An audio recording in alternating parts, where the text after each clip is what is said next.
হাতে কিন্তু আর বেশি সময় নেই, হাতে আর মাত্র কয়েকটা দিন।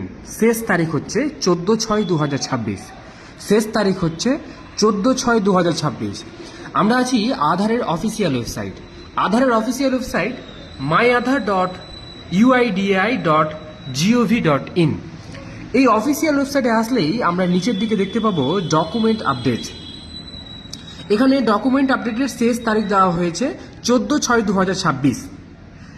এই তারিখের মধ্যে যদি আপনারা ডকুমেন্ট আপডেট করে নেন তাহলে আপনাদেরকে কোনো রকমের কোনো চার্জেস, কোনো ধরনের টাকা দিতে হবে না পোর্টালকে। যদি এই সময়ের মধ্যে আপনি ডকুমেন্ট আপডেট করতে না পারেন তাহলে এই সময়ের পরে আপনাকে চার্জ দিতে হতে পারে। তবে কত টাকা চার্জ দিতে হবে সেটা এখন কেউ বলতে পারবে না। হতে পারে 500, হতে পারে 100, হতে পারে 1000। তবে কত টাকা দিতে হবে সেটা এখনো বলা যাচ্ছে না। আপনাকে ডকুমেন্ট আপডেট করতে হবে। তবে প্রত্যেককেই কি ডকুমেন্ট আপডেট করতে হবে? কিভাবে জানবেন আপনার আধারের সাথে ডকুমেন্ট আপডেট করা আছে কিনা? এখানে বলেছে document update, click here two upload your proof of identity and proof of address document. আপনার আধারের সাথে কি ডকুমেন্ট লিঙ্ক আছে? যদি লিঙ্ক না থাকে দ্যাট মিনস আপনাকে আপলোড করতে হবে proof of identity and proof of address. আপনি কিভাবে বুঝবেন আপনার আধারের সাথে ডকুমেন্ট আপলোড আছে কিনা?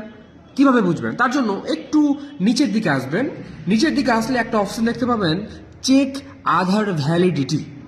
এখানে আপনি আপনার আধারের ভ্যালিডিটিতে যে দেখতে পাচ্ছেন বাটনটা, সেই বাটনে আপনাকে ক্লিক করতে হবে। ক্লিক করলেই এখানে আপনাকে আধার নাম্বার দিতে হবে।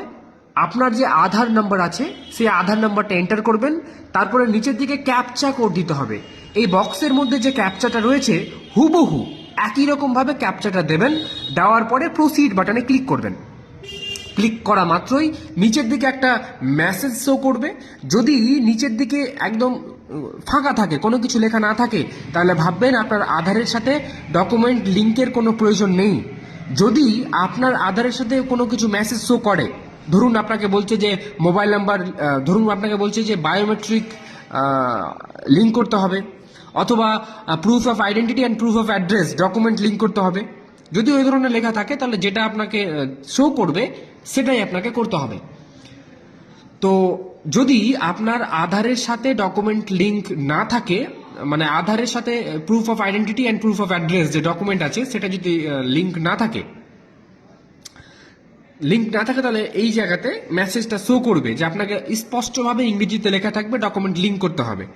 আর যদি লিঙ্ক থাকে তাহলে কোনো কিছু লেখা থাকবে না, শুধুমাত্র ফাঁকা থাকবে। তো আমরা এখান থেকে চেক করে নেব।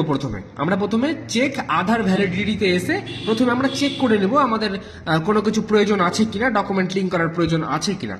যদি ওখানে ফাঁকা দেখায় তার মানে আমরা বুঝে যাবো আমাদেরকে লিঙ্ক করার প্রয়োজন নেই। যদি ওখানে লেখা দেখায় যে লিঙ্ক করতে হবে তাহলে আমরা এই ডকুমেন্ট আপডেটে আসব।